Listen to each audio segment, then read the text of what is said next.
Alors aujourd'hui, on va s'attaquer à un projet, disons, monumental. Ça s'appelle ONI.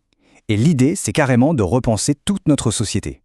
Ce qui est fascinant, c'est que ça mélange une vision utopique, presque radicale, avec un business plan super concret. C'est vraiment un projet à deux facettes, à la fois perché dans les étoiles et les pieds bien sur terre. Et tout le projet, vraiment tout, part de cette question. Elle vient directement de leur document fondateur. Attention, c'est pas une petite question, c'est une remise en question totale.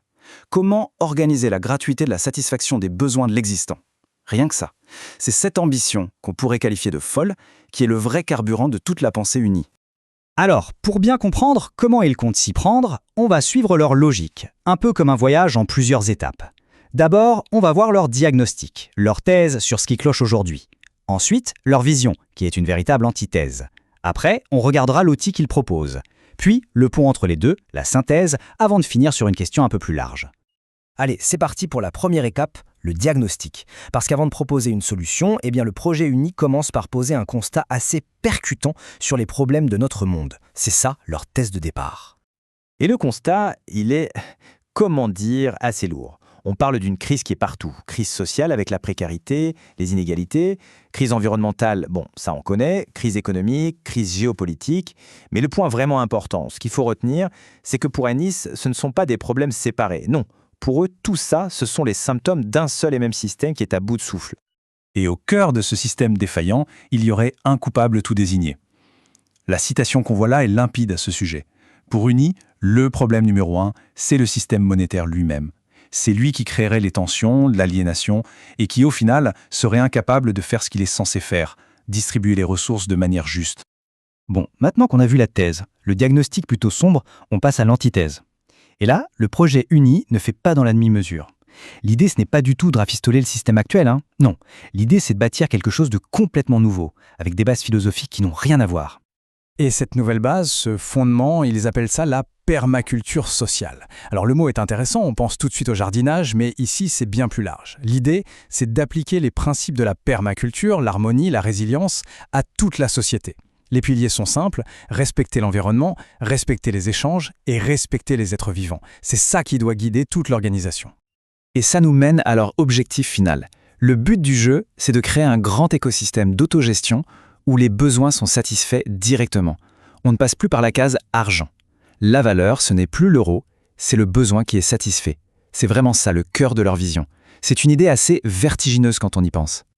Ok, une vision, c'est bien beau, mais comment on fait, concrètement? Ça reste pas juste une belle idée sur le papier. Et c'est là qu'on passe de la philosophie à la technique. Ils ont conçu un outil pour que tout ça fonctionne. Cet outil, c'est le système GRP.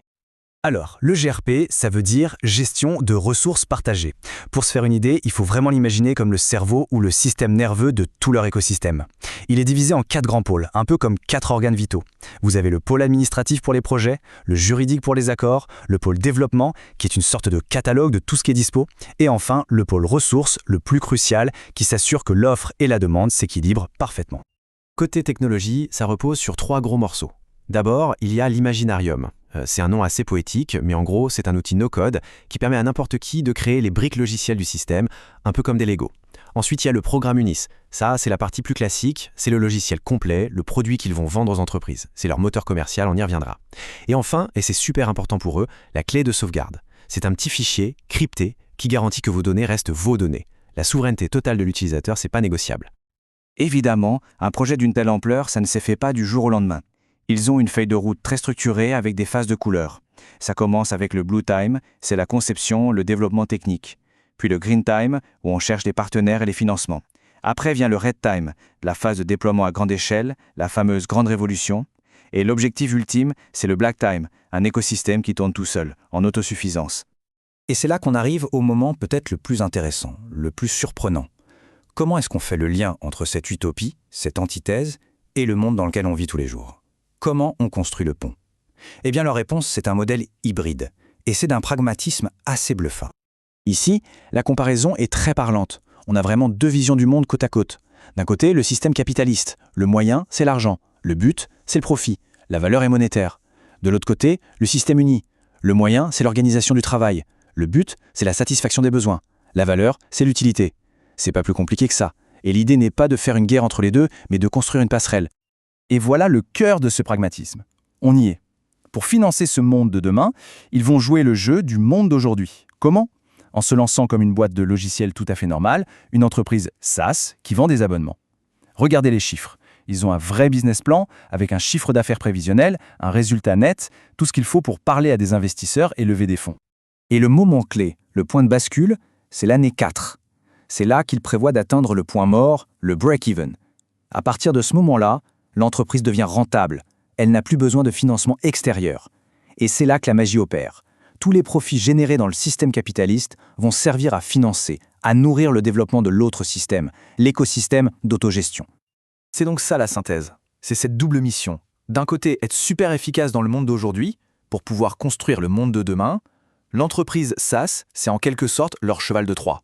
On utilise les outils et la logique du système actuel pour financer une alternative radicale. C'est ce qui fait toute l'originalité du projet Uni.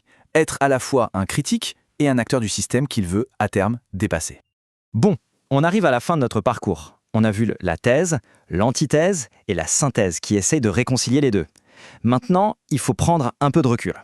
Forcément, un projet aussi ambitieux, ça ne peut pas laisser indifférent et ça soulève tout un tas de questions. Des questions assez profondes d'ailleurs. La question qui se pose, au fond, c'est celle-ci. Est-ce qu'un système, même le mieux conçu du monde, peut vraiment, mais alors vraiment, gérer l'infinie complexité des désirs humains ? L'idée d'organiser parfaitement les besoins et les ressources pour des millions de personnes, est-ce que ce n'est pas une illusion ? Est-ce qu'un algorithme, aussi puissant soit-il, peut comprendre la part d'imprévu, de passion, d'irrationnel qui fait de nous des humains ?